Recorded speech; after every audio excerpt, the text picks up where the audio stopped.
Hi YouTube, Mochismo, Eugene. Welcome to another video from Exit Strategy. Let's discuss on narcissistic injury and empathetic injury or empath injury.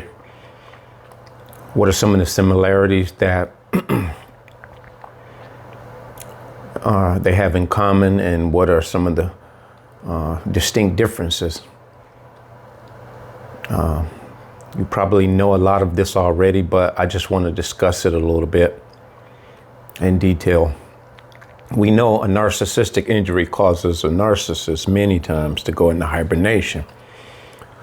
Well, a lot of times when us as empaths come out of the abuse, we go into hibernation as well, because we don't really understand what we just went through. Even though we may have the physical information, the academic insight, like I did, Googled it, it's just a wave of emotions that come out, because this hits you really, really hard. Because to wake up in the sense of your mind and realize you've been deceived, duped. That's a lot to process, because you now have to unbelieve all the stuff that you believed. Untrust the person that you trusted. And the human mind doesn't shift gears like that without any kind of consequence. So therefore you go into hibernation, you try to figure it out, you try to lick your wounds. A lot of times you come out of it, you popping your gums a mile a minute, you telling everybody what you've discovered, and not knowing that you're sounding like a fool. You're sounding like the very person you're talking about, because these people don't have any idea what's going on. They've heard the word, some of them never heard it. They may be dealing with a wife or a husband of the same magnitude, but they don't readily get it. It does not make sense to them what you're talking about. They really want to put you in a straitjacket, looking back at, how we see ourselves, as to we latched onto this newfound information to which was foreign to most people. So you go into that hibernation once you realize that most people you're talking to about this either don't know, understand, or don't even care. You sense this. And a level of shame comes over you where because you're not getting any feedback that lets you know that people understand and relate. So it's almost like you're coming off of a drug, and a lot of us have described this like this. You're coming out of an anesthesia. You're groggy. Psychologically speaking, you're trying to put it together, but not even trying to put it together. You're coming through the fog. So you're not even at a point of putting it together. You're just trying to get your balance or your wits about yourself.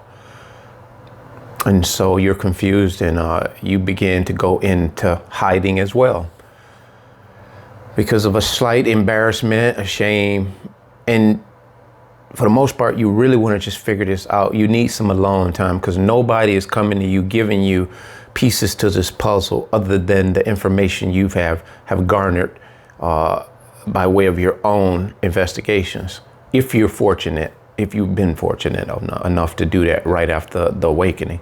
So we share that in common, empaths do.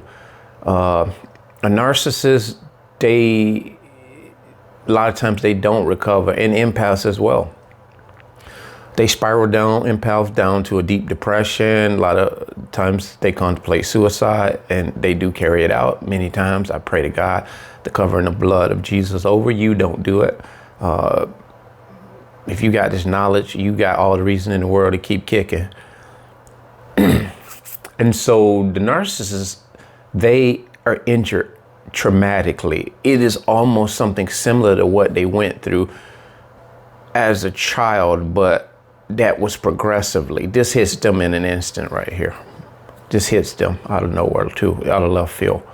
And so they'll go into hibernation. They won't eat. They're unreachable by their friends. until they come out of it. If they happen to come out of it, a lot of times they'll come out of it, and they'll come out and they will rebuild themselves, if you will, or they'll go in hiding and they'll stay on that phone. Because especially with social media now, they will reach out to different states if they've damaged somebody in their area. They will do a meet and greet, especially with these hookup type of connections. And for them, they just want that conversation, because if they can have a standoff interaction, which traditionally speaking, we would always say that the best way to get to know somebody is from afar. Just talk to them, spend a lot of time talking over the phone, whatever, and then you meet them progressively. This is an advantage, a big advantage to a narcissist in 2024, because for them not to have to see you, they may FaceTime you here or there, but they'll breadcrumb you. You'll be like, oh, let me see what you look like. They'll be like, no, it's too early. And they'll be telling you the truth. So therefore, this advantage they have, they can talk to you from a distance. They can text you and not even have to actually they don't have to look you in the eye. So they don't have to form their conversation. They can actually form it from behind closed doors. They can carry a good conversation like that. But once you meet them face to face, they either are lost for words or they got nothing to say. So those are similarities right there. What is another similarity between a narcissistic injury and an empath injury? You sometimes you lose weight, and you don't eat, like I just said, and so those are the similarities there. Let's think of another one. Had a few in mind. I should have wrote them down, but I'm generally just trying to show you where let me capitalize on just that one aspect of it. You go into hibernation, but the difference is, and this is the difference, unlike the similarities, you're using this time, if you're not in that downward spiral for long, you actually start to rebuild yourself. You start trying to, like the introspecting and the time alone, it gets you to the point where you can think about the things that happen and transpire. You can take inventory, as opposed to a narcissist. That's the difference. They don't take inventory. They're blaming you all while they're in this narcissistic injured state. But at the same time, they're trying to garner more supply. So they're not really spending adequate, sincere, bona fide time to try to get better in that way. They're using externals to get better. Unlike the empath you're using this alone time, this isolation. You're educating in order to elevate and vibrate yourself back to where you were, if not higher. And so as the fog clears for you, you see this thing as a mistake. They played me. Where do I go from here? And with the information you begin to get, if you're fortunate like we are here, you become attuned to it. And this stuff aids in helping you make sense out of this nonsense. And you become very eager to know more, know more, because you now know why this occurred. It's not like it's a foreign thing anymore. And so you get very hungry for the information, and then you start looking at things in your life in the past, way back, even decades ago, and you start cutting the fat off of all of those things that you blamed yourself for, that traumatized you and injured you in that way. So you begin to heal simultaneously in a lot of aspects of your life, from childhood all the way up to the here and the now. Narcissists rehash the injury from childhood, and they blame and blame and blame, and they're looking for a new savior to help them get over what they're going through. They're actually looking for somebody to pick the tab up for that bill that they created. And so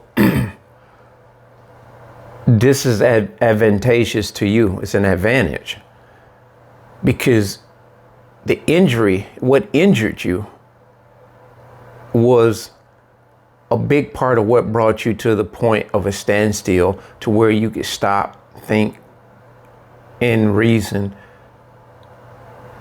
the thing that happened to you. Narcissists don't stop and think.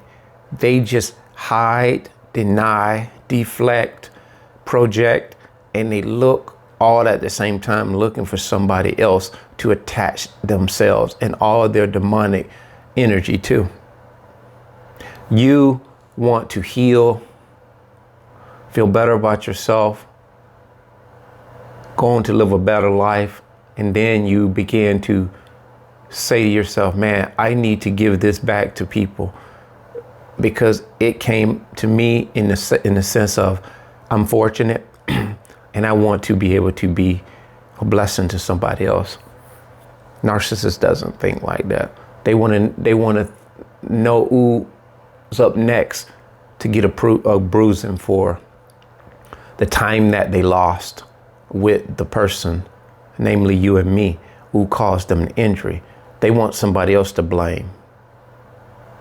And so that's a real big difference. The injury in that narcissist causes them to get worse and worse and worse.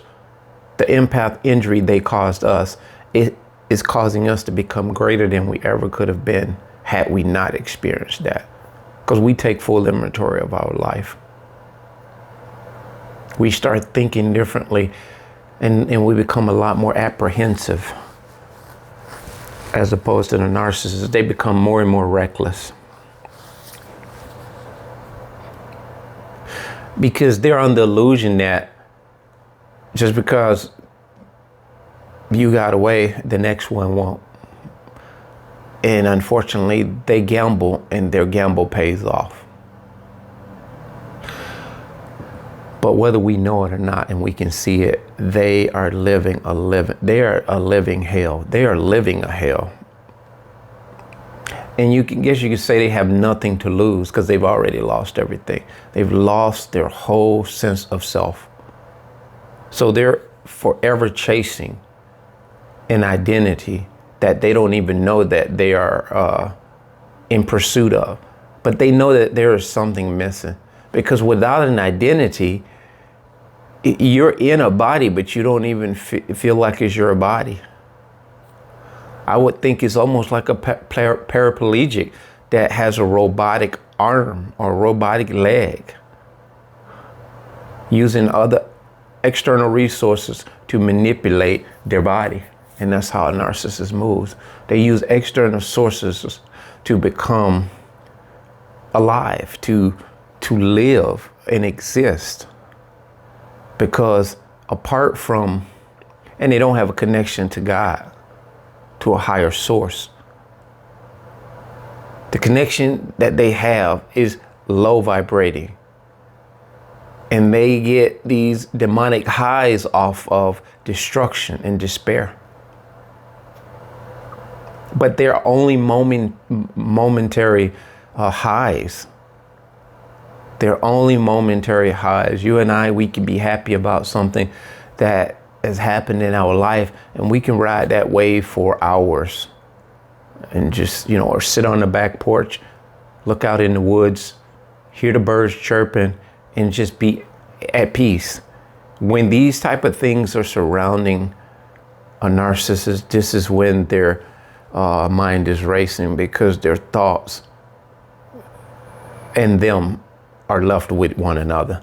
They don't like to think. You and I, on the other hand, we are thinkers. We're thinkers and doers. We're creators when they are destroyers. And the list goes on and on. So there is a such thing as empath injury. And that's how it looks, an empath injury.